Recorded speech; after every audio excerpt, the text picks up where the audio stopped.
South Africa on Sunday hailed the historic United Nations deal in funding to aid vulnerable countries to handle the effects of climate change, but said further urgent action was required. The United Nations COP27 summit wrapped up in Egypt with an agreement for a fund to help vulnerable countries cope with loss and damage from devastating climate impacts.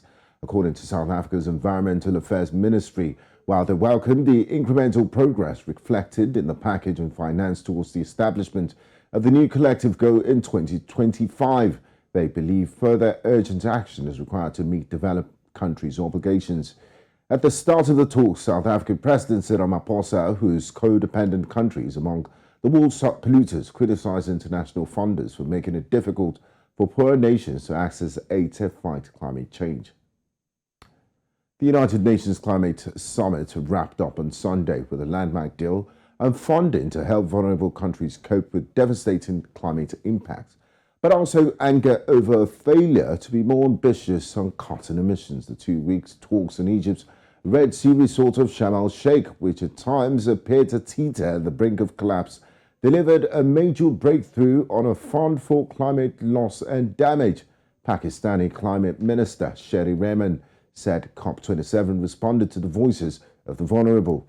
Tired delegates applauded when the fund was adopted as the sun came up on Sunday, following 2 extra days of round-the-clock negotiations. Now, joining us live to discuss this, we're joined by Global Affairs Analyst Calvin Dark, joins us from the United States of America. A warm welcome to you, Calvin, and thanks for joining us on the news. Good to be here. Now, Calvin, COP27 has ended with parties agreeing to move forward on compensation funding for loss and damages directed towards countries that have suffered severe impacts of climate change effects. Would you regard this as a breakthrough, and do you think the world has moved forward from COP26? Unfortunately, I don't see this as a breakthrough because the loss and damages, commitment, which isn't really a commitment, it's a commitment to develop a commitment.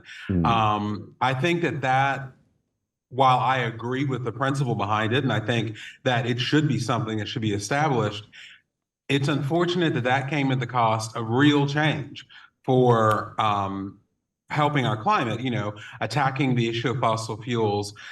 Because I can go ahead and tell you that, at least from the United States perspective, that would have to go through our Congress, for example. And if it was to go through now, we can't even come to agreement on how to fund climate crisis projects in our country. And something like this, to give money to other developing countries, would get zero support in our Congress, unfortunately. So I think it was a great message, but when it comes to actually helping move the situation forward, I don't think it's going to be that effective.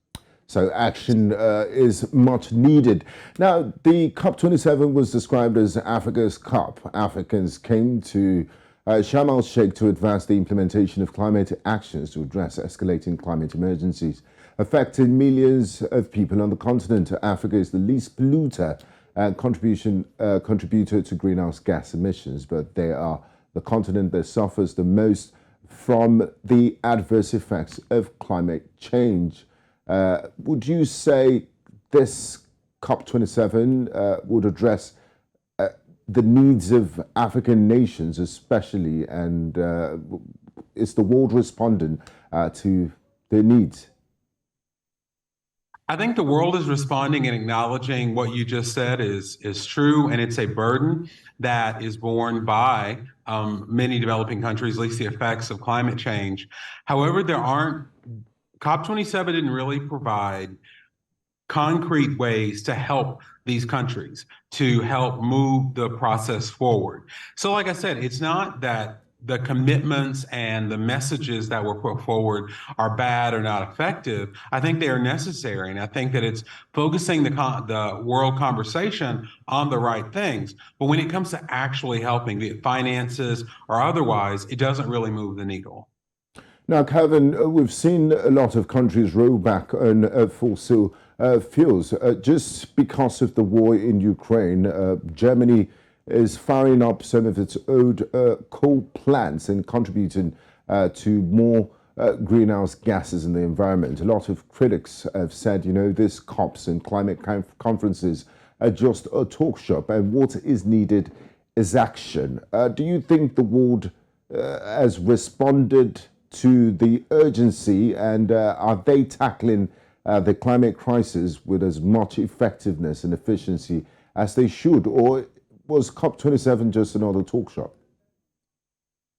I think there was an element that it was a talk show, but I think that we kind of have to separate out not just the developed countries and the superpowers, but what certain leaders are doing. I know that in my country, in the United States, one of the things that President Biden was able to do was to push through and get approved and sign into law the biggest climate change bill that we've ever had. So that's a positive.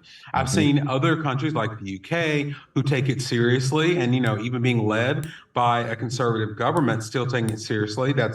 That is a step forward. But we also have to realize that there are factions in many developed countries, particularly in the United States, who don't even accept that climate change is a thing that we should even be prioritizing. And so to really do the things necessary to fulfill the commitments that came out of this summit, we're going to have movement in developed countries like the United States to really get everyone behind it, because otherwise you're going to have commitments, you're going to have great messages, you're going to have a great talk show, but you're not going to have money or political will behind it. Thank you very much, Calvin Daka, for your contribution and insights. We do appreciate your time.